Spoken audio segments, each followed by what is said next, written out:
ছোট্ট বাচ্চা KG 1 KG 2 KG 3 তে পড়ে বা কি জানি কয় নার্সারি গ্রুপে পড়ে, তারেও দেখবেন প্রত্যেকটা শব্দ বানান করিয়া অর্থ সহকারে বুঝে পড়ে। বলেন ঠিক কিনা? কিন্তু কপাল পোড়া মুসলমান জাতি একমাত্র মাজলুম কিতাব, আল্লাহর কিতাব কোরআন শরীফ পড়ে অথচ কিছু বোঝে না। ঠিক কিনা? আমি যদি এখন জিজ্ঞেস করি যে আপনারা কোরআন বুঝে পড়তে পারেন কয়জন, হাত তোলেন। যদি বলি হাত কি কম বেশি উঠবে না কম উঠবে? সেই জন্য হাত উঠাইতে বললাম না। এটা আমাদের জন্য কপাল পোড়ার লক্ষণ। কি পোড়ার লক্ষণ?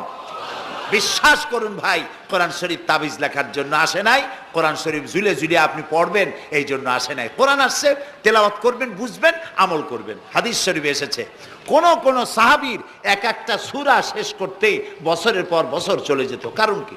কারণ হলো তারা এক এক